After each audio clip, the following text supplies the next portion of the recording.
The outbreak began in July 1518 when a woman named Frau Trophia started dancing fervently in a square in Strasbourg in ancient Alsace, now France.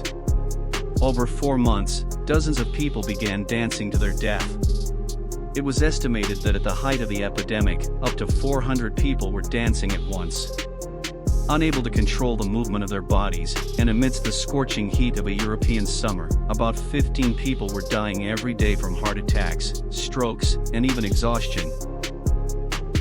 Historical documents, including doctors' notes, church sermons, local and regional chronicles, and even statements issued by the City Council of Strasbourg, are evidence that reports the victims danced without music and without apparent reason.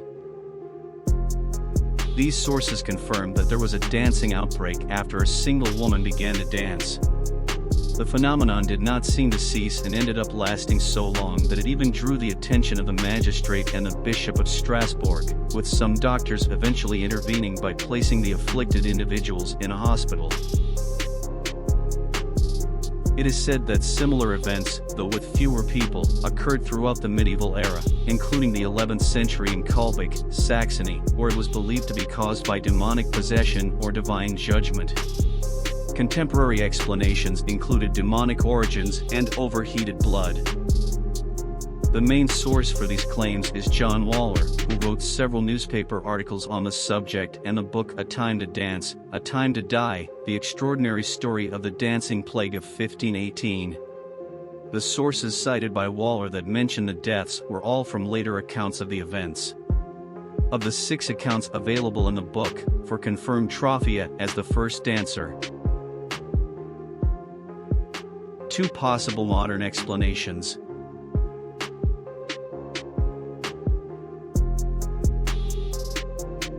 1. Food poisoning. Some believe that the dance may have been triggered by food poisoning caused by toxic and psychoactive chemicals from the ergot fungus, ergotism, which commonly grows in grains, such as rye, used to bake bread. Ergotamine is the primary psychoactive product of ergot fungi, giving rise to some modern psychoactive substances discovered by medicine. The same fungus has also been implicated in other major historical anomalies, including the Salem witch trials. However, the mentioned author argues that this theory does not seem sustainable since it is unlikely that those poisoned by ergot could have danced for days on end.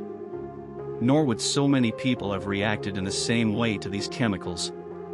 It also does not explain why virtually all outbreaks occurred somewhere along the Rhine and Moselle rivers, areas connected by water but with quite different climates and cultures. 2. Collective stress-induced hysteria. This is the most accepted theory and would be a clear example of psychogenic movement disorder occurring in mass hysteria or mass psychogenic illness, involving many individuals suddenly exhibiting the same bizarre behavior that spreads rapidly and widely in an epidemic pattern.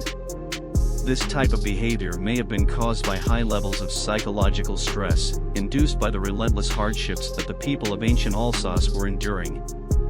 So it is speculated that the dance was a collective stress-induced psychosis since the region where people were dancing was rife with famine and disease, and the inhabitants tended to be superstitious.